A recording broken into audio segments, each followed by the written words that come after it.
नमस्कार मित्रांनो, उद्या महाराष्ट्र विधानसभेच्या 288 जागेसाठी निवडणुका होऊ घातलेल्या आहेत। त्यासाठी उद्या मतदान होत आहे 20 नोव्हेंबर या रोजी। मित्रांनो, निवडणुका जर म्हटलं तर आपला लोकप्रतिनिधी जनतेतून निवडून द्यायचा असतो। अगोदर जर बघितलं तर भारतामध्ये निवडणूक ही पद्धत नव्हती, लोकशाही पद्धत नव्हती, राजेशाही पद्धत होती की जेणेकरून आपण आपला लोकप्रतिनिधी हा जनतेतून निवडून देऊ शकतो।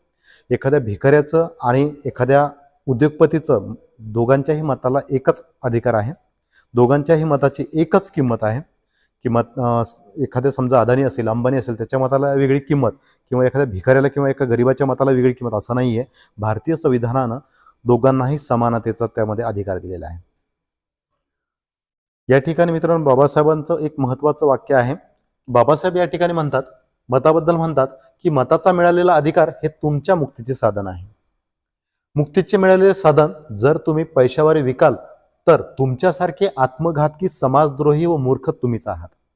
यासाठी बंधूंनो आणि भगिनींनो, कोणत्याही स्थितीत तुम्हाला मिळालेला अधिकार पैशावर विकू नका, अशी नम्र सूचना आहे। डॉक्टर बाबासाहेब आंबेडकर, दिनांक 16 जानेवारी 1937, नाशिक या ठिकाणी बाबासाहेबांनी म्हटले। मित्रांनो, बाबासाहेब आंबेडकरांनाही पुढे माहित होतं की हा समाज जो आहे, गोरगरीब समाज जो आहे, जो पिचलेला समाज आहे, तो पुढे चालून हा श्रीमंत व्यक्ती त्या व्यक्तीला खरेदी करू शकतो, त्याचं मत विकत घेऊ शकतो। म्हणून बाबासाहेब आंबेडकरांनी 1937लाच हा इशारा आपल्याला दिलेला आहे।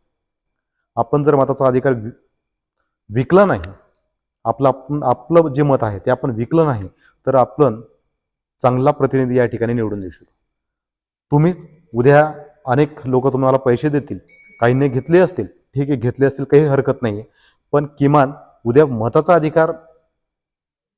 मताच्या अधिकाराची अंमलबजावणी करत असताना शिक्षित उमेदवार, तुमच्या प्रश्नाची जाणीव असणारा उमेदवार, तुमचे प्रश्न विधानसभेत मांडू शकणारा उमेदवार तुम्ही निवडाल, अशी अपेक्षा करतो। धन्यवाद।